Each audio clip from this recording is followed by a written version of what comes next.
नमस्कार साथियों, की फैक्ट में आप सभी का स्वागत है। आज हम बात करने जा रहे हैं मोदी जी की सरकार में जो कैबिनेट का विस्तार होने वाला है, साथ के साथ कई सारे मंत्रियों की छुट्टी होने की बात भी कही जा रही है। इसके साथ हम इस बात पे भी चर्चा करेंगे जो संगठन में बदलाव की बात हो रही है।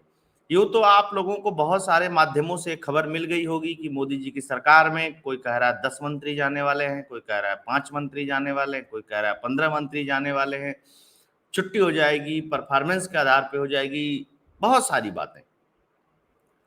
मैं थोड़ा उससे अलग जानकारी लेकर के आया हूं इस विषय पे। दो बातें, दो चुनौतियां इस सरकार के सामने सबसे बड़ी हैं। एक बड़ी चुनौती यह है कि संगठन को कैसे मजबूत किया जाए 2024 के चुनाव के लिए, और दूसरी मजबूरी ये है इस सरकार के पास, या ये जरूरी है एक तरीके से आप कह सकते हैं संघ की दृष्टि से और संगठन की दृष्टि से भी, कि 2024 के बाद की राजनीति कैसे चलेगी। दोनों के ही मद्देनजर, दोनों को ही ध्यान में रख करके संगठन में बदलाव की बात की जा रही है या कही जा रही है। संगठन के सबसे बड़े अधिकारी बीएल संतोष जी हैं। बीएल संतोष जी, जेपी नड्डा जी की मीटिंग लगातार चली है, फिर जेपी नड्डा जी, बीएल संतोष जी, अमित शाह जी की मीटिंग लगातार चली है। आप लोगों को पता है प्रधानमंत्री नरेंद्र मोदी जी जब अमेरिकी दौरा पे जाने वाले थे, उससे पहले 4 दिन तक लगातार मीटिंग्स होती रही। तभी ये अटकलें लगाई जा रही थी, क्या मोदी जी के दौरे के जाने से पहले ही कैबिनेट में विस्तार हो जाएगा, कुछ लोगों की छुट्टी हो जाएगी, या उसके बाद होगी। इस सब बातों की चर्चा इसलिए और तेज हो गई है कि पिछले 3 दिनों से लगातार मीटिंगें चल रही हैं। एक 4 घंटे की मीटिंग चली जिसमें जेपी नड्डा जी, जो राष्ट्रीय अध्यक्ष हैं भारतीय जनता पार्टी के, अमित शाह जी और नरेंद्र मोदी जी थे। उसके ठीक एक दिन बाद कैबिनेट की मीटिंग होती है। कैबिनेट की मीटिंग के बाद 2 घंटे तक प्रधानमंत्री नरेंद्र मोदी जी और अमित शाह जी की मीटिंग चलती है, और ठीक कैबिनेट मीटिंग वाले दिन बीएल संतोष जी की मीटिंग और जेपी नड्डा जी की मीटिंग होती है। तो इन सब मीटिंगों से जाहिर सी बात है कि अटकलें तो निकल करके आएंगी ही आएंगी। लेकिन जो मेरे पास जानकारी है, जो मेरे सोर्सेस से जानकारी मिली है, वो ये जानकारी मिली है कि ये जो मंत्रिमंडल में बदलाव होंगे, ये 2024 के चुनाव को देखते हुए होंगे। जैसे मैं बता दूं कि उत्तर प्रदेश से 2 मंत्रियों का जाना लगभग लगभग तय है। एक मंत्री पूर्वांचल से है, कैबिनेट मंत्री हैं, अब आप नाम सर्च करके देख सकते हैं उस पर।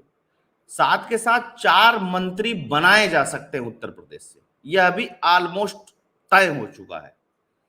इसके अलावा राजस्थान से 2 मंत्री बनाने की बात चल रही है, जिसमें वसुंधरा राजे की भी परमिशन है, या परमिशन कह लीजिए या सहमति कह लीजिए। उनसे भी पूछा गया तो उन्होंने सहमति दे दिया है उस पर। उस सहमति के मद्देनजर ये भी कयास लगाए जा रहे हैं कि 2023 का जो राजस्थान लोकसभा विधानसभा होगी, उसमें वसुंधरा राजे की भूमिका महत्वपूर्ण होने जा रही है। इसके अलावा बंगाल में कोई भी मंत्री छुए नहीं जाएंगे, एज इट इज रहेंगे, उसमें कोई बदलाव के चांसेस नहीं लग रहे हैं। महाराष्ट्र से जो बदलाव होगा, वो जो शिंदे, शिवसेना शिंदे है या शिंदे गुट जो है, उन्होंने मांग की थी कि एक कैबिनेट मंत्री, एक राज्य मंत्री बनाया जाए मेरी पार्टी से, लेकिन केंद्र सरकार ने एक कैबिनेट मंत्री बनाने की बात कही। तो लगभग यह मान करके चलिए कि 4 से लेकर के और 10 तक मंत्री बदले जाएंगे। उनके विभाग बदले जा सकते हैं कुछ मंत्रियों के, लेकिन 4 मंत्रियों की छुट्टी तो तय है होनी।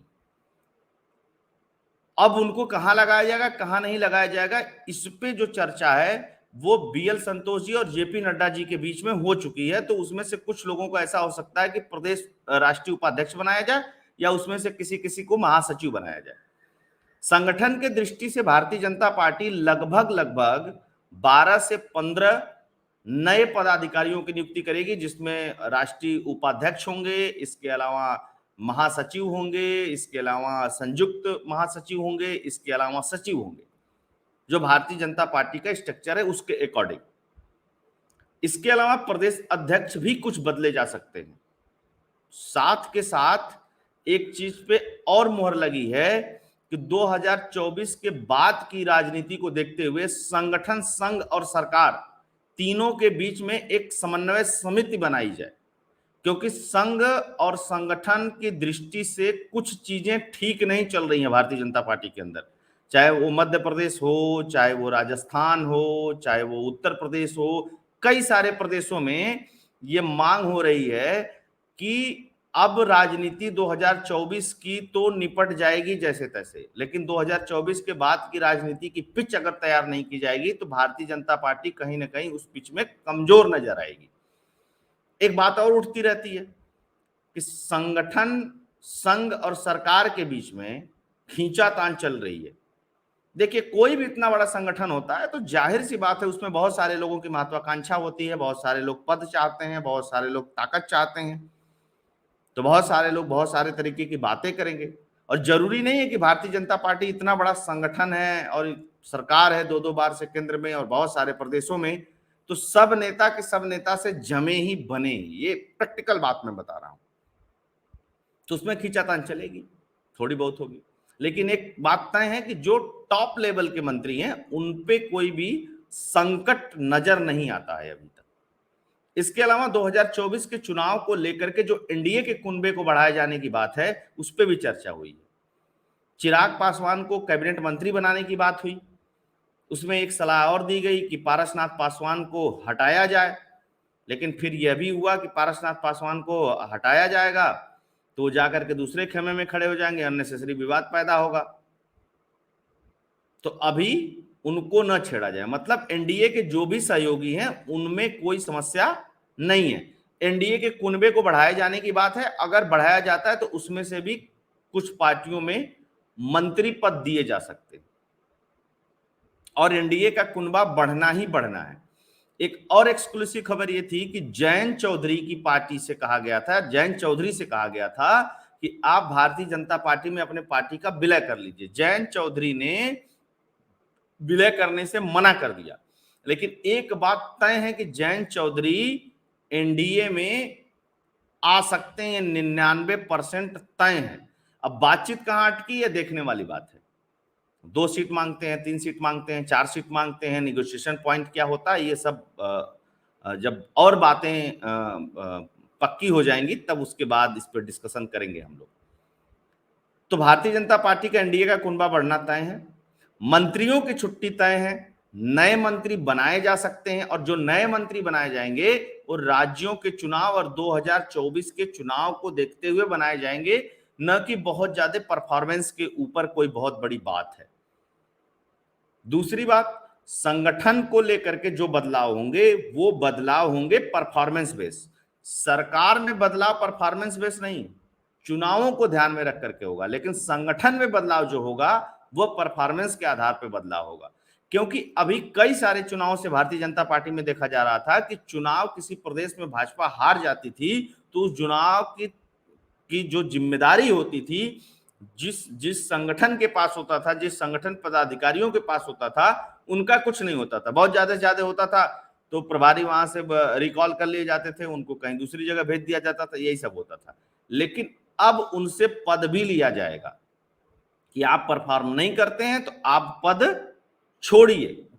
बाकी 15 मंत्री बदले जाएंगे, 18 मंत्री बदले जाएंगे, यह सब बातें हवा हवाई हैं, इसमें बहुत सच्चाई नहीं है।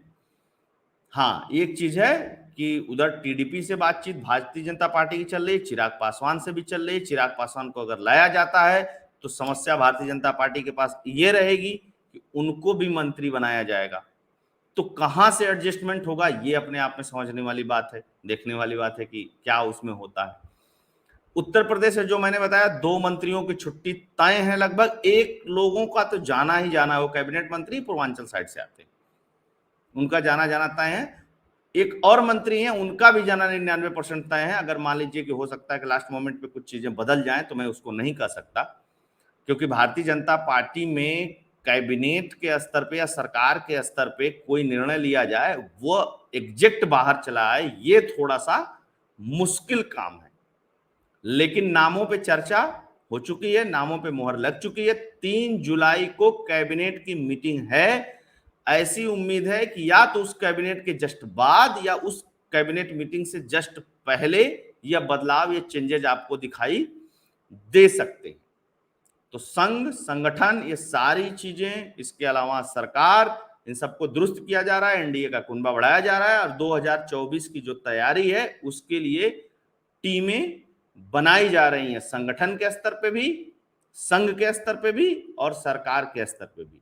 तो ये जो जानकारी थी दोस्तों, ये मैंने आप लोगों से साझा किया। हो सकता है कि ये आपको अच्छी लगे, बहुत हो सकता है कि बहुत सारे लोगों को अच्छी न भी लगे, लेकिन आप सभी से आग्रह रहेगा कि इस वीडियो को अधिक से अधिक लोगों तक शेयर करिएगा, चैनल को लाइक करिएगा, सब्सक्राइब करिएगा। साथ के साथ अगर आप कंट्रीब्यूट करना चाहते हैं तो कंट्रीब्यूट करिएगा। प्यार दुलार बनाए रखिएगा। जय हिंद, जय भारत, जय श्री राम, वंदे मातरम।